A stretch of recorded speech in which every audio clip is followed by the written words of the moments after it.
Library এর যে পুনর্মিলন অনুষ্ঠান, একই সঙ্গে আমাদের ডায়াবেটিস ও উচ্চ রক্তচাপ বিষয়ক ফ্রি মেডিকেল ক্যাম্প। অত্যন্ত ভাব গম্ভীর পরিবেশ।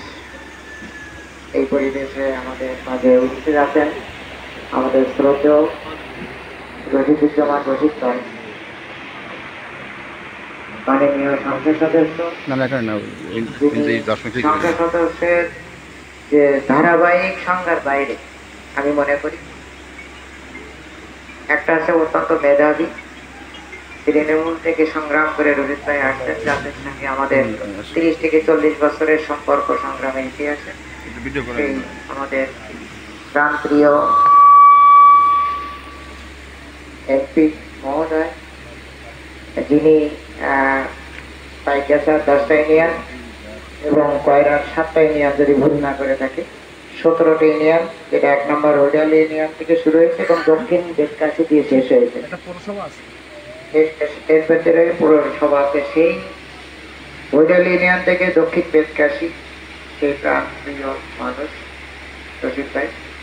একই সঙ্গে উপস্থিত আছে আমাদের ছোট ভাই হাফিজ, যাকে একেবারে ছোট ভাই বলে মনে করি। এখানে হাসান ভাই, যার সঙ্গে আমার অনেক আবেগী সম্পর্ক, কারণ আমি 71 সালে আমার স্যার ছিলেন তার বাবা, দাদা স্যার। অসম্ভব আদর্শবান একজন শিক্ষক ছিলেন, যার আমাদের লেখাপড়াকে 71-72 সালে সেই দক্ষিণ স্বতন্ত্রী প্রাইমারি স্কুলের কর্ণধার হাসান ভাই। একই সঙ্গে মুজফ্ফর সহ আমি সবার নাম বলতে পারছিলাম, কৃতজ্ঞ বন্ধু ভাই আছেন, আমাদের ছোট ভাই প্রীতি আছেন, এবং আমাদের উপস্থিতি আমি দুঃখিত সকলের নাম বলতে পারছি না বলে সকলকে আমি শুভেচ্ছা অভিনন্দন জানাই।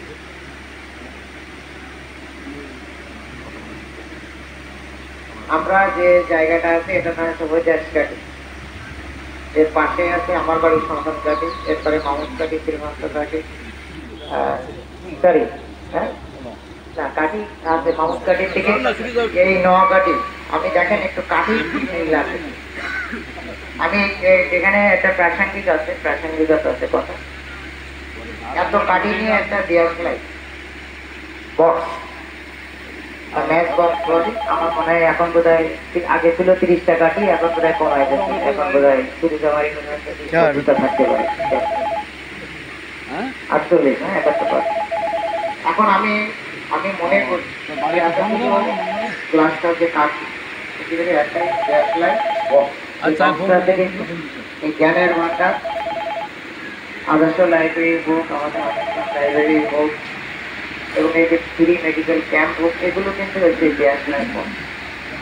আমরা যদি সবাই একসঙ্গে মিলিত হয়ে এই জ্ঞানের ভান্ডার ব্যাচ বক্সের ভিতরে যেগুলো আছে, তার ভিতরে আছে মানবতা, সেখানে আছে জ্ঞান বিতরণ, সেবামূলক, জনহিতকর কাজ, সবই কিন্তু এই ডিএসএলআর বক্সে।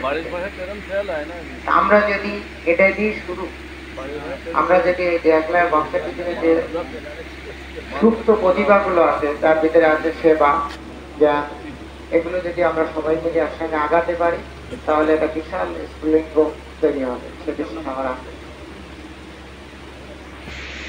আমরা জানি যে আমাদের প্রত্যন্ত অঞ্চল এটা, যেখানে আমাদের একটা তৃণমূলের একজন এমপি রশিদ ভাই, ওনার উৎসাহ উদ্দীপনা, ওনার চিন্তা ভাবনা, দর্শন সবাই কিন্তু আমাদের সাথে মিলিয়েছেন। সুতরাং আমরা আমাদের সম্মানিত এমপি মহোদয়কে নিয়ে আমাদের এই যে এলাকার যে পিছিয়ে পড়া যে সমস্যাগুলো আছে, এই সমস্যাগুলো আমরা সমাধান করতে পারবো বলে আমাদের বিশ্বাস।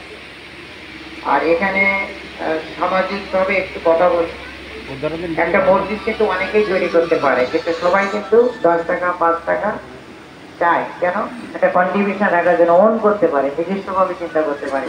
সুতরাং এই লাইব্রেরিটা কিন্তু একক হয়তো কারো চিন্তা চেতনা থেকে আসে, কিন্তু প্রত্যেকেরই কন্ট্রিবিউশন থাকতে হবে। যে কন্ট্রিবিউশন কেমন, সেটা শ্রম হতে পারে, ভালো একটা উপদেশ হতে পারে, ফাইন্যান্সিয়াল ব্যাপার হতে পারে, যেদিকে যা যতটুকু এই অবদান রাখার দরকার আমাদের কিন্তু সেটা রাখতে হবে। কারণ খেয়াল রাখতে হবে, একটা চারা গাছ, চারা গাছে যদি পরিচর্যা না হয় সেটাকে যদি আমরা প্যাট্রোনাইজ না করি, তাকে পানি দিই অথবা অন্যদের কাছ থেকে এখানে যে আমরা রক্ষা না করি, এই গাছটা কিন্তু আর উঠবে না।